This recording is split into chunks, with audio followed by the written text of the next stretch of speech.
لہٰذا اللہ نے اپنے محبوب کو مکہ و زما یعنی کیونکہ بادشاہ جب اپنے مقربین کو اپنے دربار میں بلانے کی جگہ ایک عورت کا چہرہ۔ السلام علیکم ورحمۃ اللہ وبرکاتہ۔ آج ہم جانیں گے کہ جو معراج کی رات تھی اس کے پیچھے کی کیا سائنس ہے۔ ہمیں اتنا تو نہیں پتا ہے کیونکہ ہم انسانی مخلوق ہیں، تو ہم اتنا نہیں پتا کر سکتے، لیکن جیسا کہ ہمیں قرآن میں بتایا گیا ہے وہ ساری چیزیں آج ہم جانیں گے اس ویڈیو میں۔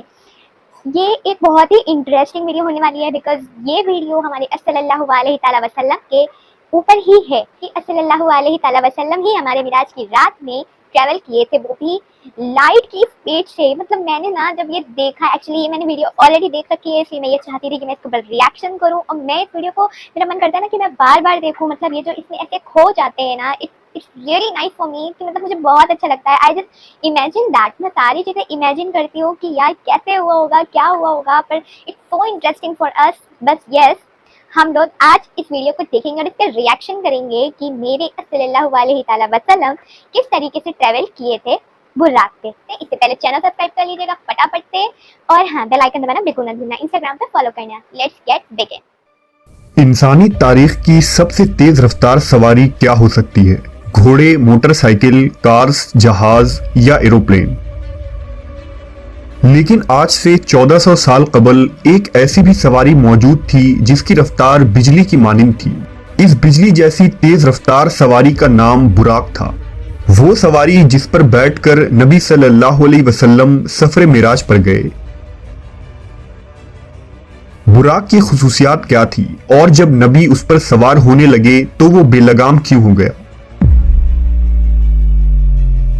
کیا براق کو ماڈرن سائنسی علوم سے ایکسپلین کرنا ممکن ہے؟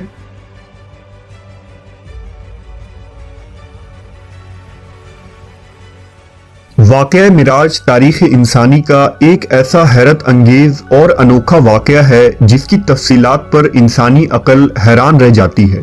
اگر انبیاء کرام کی تاریخ کو دیکھا جائے تو معلوم ہوتا ہے کہ اللہ نے اپنے برگزیدہ رسولوں اور نبیوں کے ہاتھوں سے مختلف معجزات ظاہر کیے۔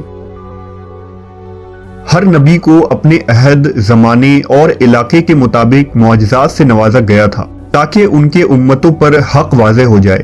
مثلا حضرت موسیٰ علیہ السلام کی امت چونکہ جادو میں کمال رکھتی تھی، اس لیے خالق کائنات نے بھی اپنے نبی کو جادو کے ان کمالات کا توڑ کرنے کے لیے معجزات عطا کیے۔ اسی طرح حضرت عیسیٰ علیہ السلام کے دور میں طب کا بڑا چرچا تھا، لہٰذا حضرت عیسیٰ علیہ السلام کوڑ کے مریضوں، اندھوں، یہاں تک کہ مردوں کو بھی زندہ کر دینے کی قدرت سے فیضیاب تھے۔ جب خاتم الانبیاء حضرت محمد صلی اللہ علیہ وسلم اس کائنات میں تشریف لائے تو اللہ کو معلوم تھا کہ امت محمدیہ چاند پر قدم رکھے گی اور ستاروں پر کمندیں ڈالیں گی، لہٰذا اللہ نے اپنے محبوب کو مکہ و زما یعنی ٹائم اینڈ اسپیس کے اصولوں اور وسعتوں سے نکل کر اپنے کرب کا اعزاز بخشا، جس کا گمان بھی عقل انسانی میں نہیں آ سکتا تھا۔ تمام انبیاء کرام کے معجزات ایک طرف اور حضور کا معجزہ معراج ایک طرف، تمام معجزات مل کر بھی معجزہ معراج کے درجے کو نہیں پہنچ سکتے۔ واقعہ معراج ہجرت سے 1 یا 2 سال پہلے پیش آیا۔ اس وقت ہمارے پیارے نبی محمد صلی اللہ علیہ وسلم کی عمر مبارک 52 سال تھی، اور یہ 27 رجب کے شب کا واقعہ تھا۔ لہذا حضرت مالک بن ساسا سے مروی ہے کہ خود رسول اللہ صلی اللہ علیہ وسلم نے فرمایا کہ میں نیند اور بیداری کے درمیانی کیفیت میں تھا جب میرے پاس ایک فرشتہ آیا۔ اس نے میرا سینہ چیرا، پھر میرے دل کو نکال کر غسل دیا اور اسے دوبارہ اندر رکھ دیا۔ پھر ایک سواری لائی گئی جو خچر سے چھوٹی اور گوشت دراز سے بڑی تھی، اس کا رنگ سفید تھا، اسے براق کہا جاتا تھا، بس مجھے اس پر سوار کرایا گیا۔ روایت ہے کہ حضور براق پر سوار ہو کر بیت المقدس پہنچے تو براق سے نیچے اترے اور اس کے لگام کو اس ستون کے ساتھ باندھ دیا جس کے ساتھ انبیاء کرام نے اپنے سواریوں کے لگام باندھے رکھے تھے۔ اس کے بعد نبی صلی اللہ علیہ وسلم مسجد اقصی میں داخل ہو گئے۔ مسجد اقصی میں حضرت آدم علیہ السلام سے لے کر حضرت عیسیٰ علیہ السلام تک پیدا ہونے والے تمام انبیاء کرام آپ کے منتظر تھے، لہذا حضور وہاں تشریف لائے اور تمام نبیوں کی امامت کی اور نماز ادا کی۔ نماز سے فارغ ہونے کے بعد آپ دوبارہ براق پر سوار ہو کر آسمانی سفر پر روانہ ہو گئے۔ حضور نے براق پر سوار ہو کر 7 آسمانوں کا سفر کیا، جہاں کچھ انبیاء کرام سے آپ کی ملاقات بھی ہوئی۔ پھر حضرت جبرائیل امین نے آپ کو جنت و جہنم کے کچھ منظر دکھائے، اور پھر آپ اس سفر میں کائنات کے آخری حد سے بھی باہر سدرۃ المنتہا تک پہنچے، جہاں آپ اللہ سے ہم کلام ہوئے۔ امت محمدیہ کے لیے روزانہ 5 نمازیں فرض کی گئی، شرک کے سوا تمام گناہوں کی معافی کا امکان بتایا گیا، اور سورہ بقرہ کی آخری 2 آیات آپ کو تعلیم فرمائی گئی۔ اس سفر کے واپسی پر حضور اپنے مکان پر کچھ اس حالت میں پہنچے کہ روایات کے مطابق ابھی آپ کے گھر کی کنڈی ہل رہی تھی، اور آپ کے وضو کا پانی ابھی تک آپ کے جسم مبارک سے ٹپک رہا تھا۔ معراج کے اس واقعے کو اللہ نے انتہائی تفصیل کے ساتھ قرآن مجید کی سورہ اسراء میں یوں بیان کیا ہے: پاک ہے وہ رات جس نے راتوں رات اپنے بندے کو مسجد حرام سے مسجد اقصی تک سیر کروائی، جس کے ارد گرد ہم نے برکت رکھی ہے تاکہ ہم اسے اپنی کچھ نشانیاں دکھائیں، بے شک وہ سننے والا دیکھنے والا ہے۔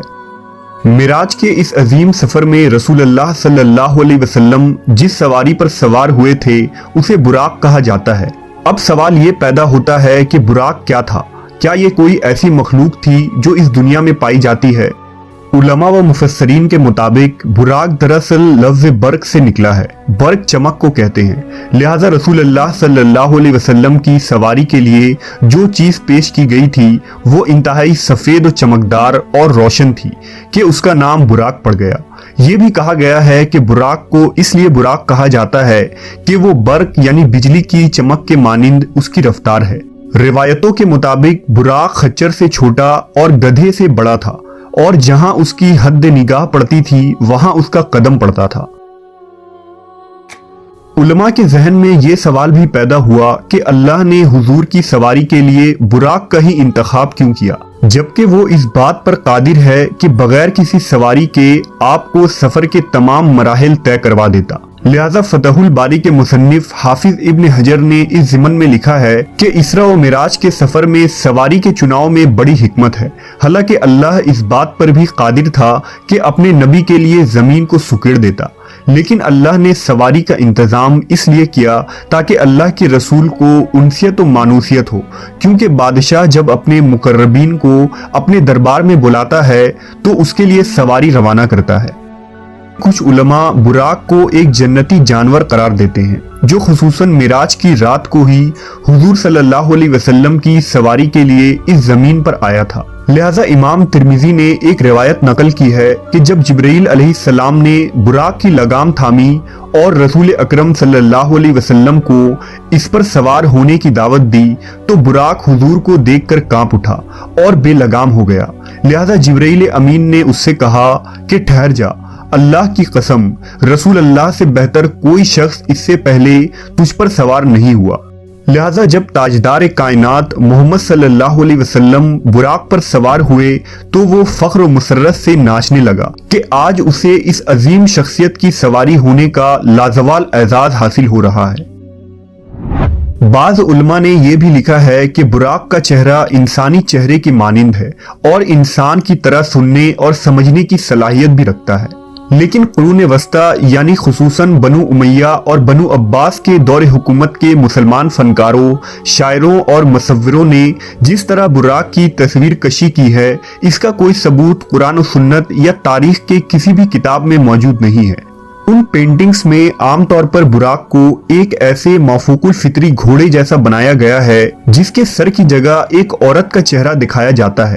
ایسی کوئی دلیل اسلامی روایات سے تو نہیں ملتی، البتہ دوسرے مذاہب اور قوموں میں اس طرح کی دیویوں کی خیالی تصویر ملتی ہے، اور ممکن ہو کہ اجمی مسلمانوں نے انہی تصویروں سے متاثر ہو کر انہیں براق پر چسپاں کر دیا ہو، جبکہ براق نر تھا یا مادہ اس کے متعلق بھی کوئی مستند شواہد موجود نہیں ہے۔